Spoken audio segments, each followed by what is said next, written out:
दोस्तों, आज अपन बात करने वाले हैं पूर्व प्रधानमंत्री डॉक्टर मनमोहन सिंह जी का जो निधन हो गए हैं उसके ऊपर आधारित क्या इंपॉर्टेंट क्वेश्चंस बनते हैं एग्जाम के दृष्टिकोण, वो सभी अपन देखने वाले हैं। डॉक्टर मनमोहन सिंह जी हैं, इनको आर्थिक सुधारों का नायक कहा जाता है। आर्थिक सुधारों का नायक कहा जाता है।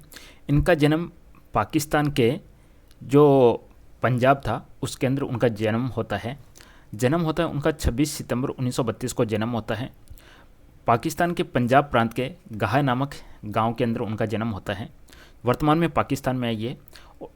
और जैसे ही देश का बंटवारा होता है 1947 में, तो वह देश आज़ाद होने के बाद में अमृतसर में आकर, यानी अपना जो भारत का पंजाब है उसके अमृतसर में आकर बस जाते हैं। आगे इसके शिक्षा के बारे में अपन बात करेंगे। कई सारे इंपॉर्टेंट क्वेश्चंस अपन देखेंगे जो एग्जाम में पूछा जाता है। उनके बहुत बड़े 6 फैसले थे, उनके बारे में भी अपने इस वीडियो में देखेंगे जिन पर एग्जाम में 100% क्वेश्चंस आपका बनेगा। तो सबसे पहले शिक्षा की अपन बात करें तो इन्होंने अपना जो ग्रेजुएशन या स्नातक है वह चंडीगढ़ के अंदर पंजाब यूनिवर्सिटी से अर्थशास्त्र के अंदर स्नातक किया था। और स्नातकोत्तर की बात करें अपन तो पंजाब यूनिवर्सिटी से अर्थशास्त्र में स्नातकोत्तर किया। तो ये तो हो गया उनका शिक्षा के बारे में। उच्च शिक्षा हायर एजुकेशन की बात करें अपन तो 1957 में 1957 में कैम्ब्रिज यूनिवर्सिटी से अर्थशास्त्र में किया और 1962 में ऑक्सफोर्ड यूनिवर्सिटी से पीएचडी और डिफिल की उपाधि प्राप्त की। अब देखिएगा नेक्स्ट जो इम्पोर्टेंट यहाँ पे बनता है आपका, उनका जो शोध है, शोध आपको थोड़ा ध्यान में रखना है। शोध का नाम पूछा जा सकता है। शोध उन पीएचडी करते हैं तो कुछ ना कुछ रिसर्च करते हैं, शोध करते हैं। तो उनका जो शोध था वह था India's export trends and prospect for self sustained growth, यानी भारत की व्यापार नीति पर एक बहुत महत्वपूर्ण दस्तावेज बना। उनके शोध का नाम है ये India's export trends and prospect for self sustained growth.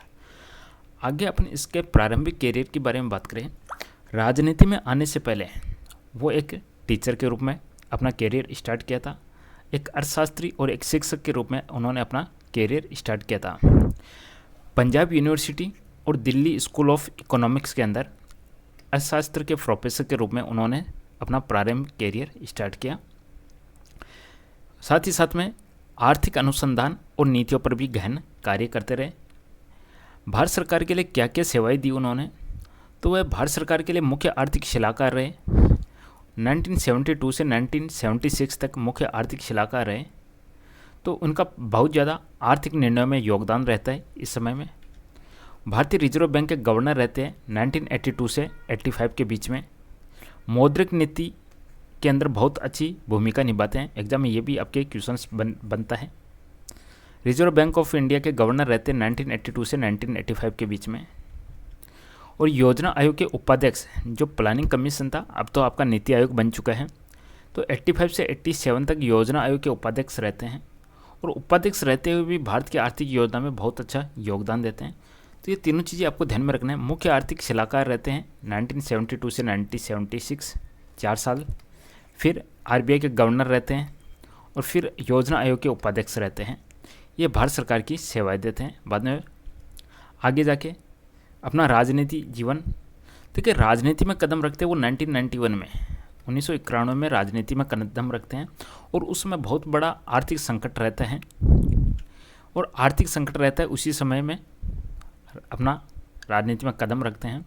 उस समय क्या होता है, तत्कालीन प्रधानमंत्री पीवी नरसिम्हा राव है, वो उनको वित्त मंत्री नियुक्त करते हैं 1991 में। प्रधानमंत्री कौन थे उसमें, पीवी नरसिम्हा राव है, वो उनको वित्त मंत्री नियुक्त करते हैं। और जो पद पर रहते हुए भारत की अर्थव्यवस्था में सुधार के लिए बहुत अच्छे अच्छे कदम उठाए हैं इन्होंने। वित्त मंत्री के रूप में उनका योगदान रहता है 1991 से 1996 तक वित्त मंत्री के रूप में।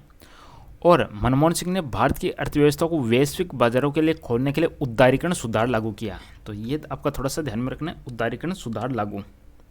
तो एग्जाम में ये क्वेश्चन पूछा जाता है उदारीकरण वाला।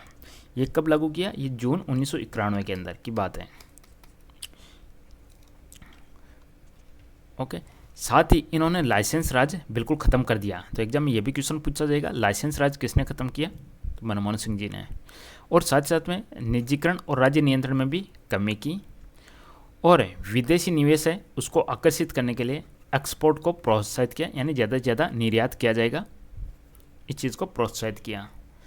प्रधानमंत्री के रूप में अपन इनका कार्यकाल देखें तो 2004 से 2014 तक इनका प्रधानमंत्री का कार्यकाल था, और 13वें प्रधानमंत्री के रूप में 2 अपने कार्यकाल कंप्लीट करते हैं। और कितने नंबर के प्रधानमंत्री? 13वें नंबर के प्रधानमंत्री। पहला कार्यकाल इनका 2004 से 9 तक रहता है, कंप्लीट 5 साल इनका कार्यकाल चलता है। इस दौरान इन्होंने राष्ट्रीय ग्रामीण रोजगार गारंटी योजना नरेगा लागू किया, जो 100 दिन वाला रोजगार गारंटी है वह लागू किया था इन्होंने। कब? अपने पहले कार्यकाल के अंदर ही ये सब लागू कर दिया था। ये लागू करते हैं वो सितंबर 2005 के अंदर लागू करते हैं, तो ये भी आपको थोड़ा सा ध्यान में रखना है, सितंबर 2005 के अंदर लागू करते हैं। ग्रामीणों को साल के अंदर 1 साल के अंदर 100 दिन काम की गारंटी इसके अंदर देते हैं।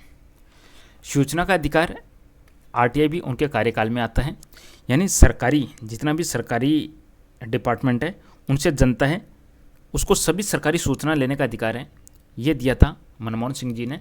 और ये जो आरटीआई वाला है ये देते हैं जून 2005 में, और ये नरेगा वाला देते हैं सितंबर 2005 में। आगे अपन बात करें इसके अतिरिक्त उन्होंने ऐतिहासिक भारत अमेरिका सैन्य परमाणु समझौता, भारत और अमेरिका के बीच में एक न्यूक्लियर डील होती है, और ये डील होती है मार्च 2006 में भारत और अमेरिका के बीच में डील होती है। इसी के साथ में भारत एक परमाणु शक्ति के रूप में मान्यता प्राप्त कर लेता है। भारत अमेरिका सैन्य परमाणु समझौता न्यूक्लियर डील। दूसरा कार्यकाल इनका जो होता है 2009 से 2014, इसके अंदर बुनियादी ढांचे की विकास और सामाजिक कल्याण योजनाओं पर इन्होंने ध्यान दिया है, और कुछ विवादों में रहे थे, 2G स्पेक्ट्रम घोटाला हो, राष्ट्रमंडल खेल घोटाला हो, ये कुछ विवादित भी रहे हैं। साथ साथ में इन्होंने ये जो अपना आधार कार्ड होता है 2009 में आधार कार्ड, और इसके अलावा एक और होता है RT राइट टू एजुकेशन, ये अधिकार भी दिए। एक पहचान पत्र वाला आधार कार्ड भी इन्हीं की देन है दूसरे कार्यकाल में।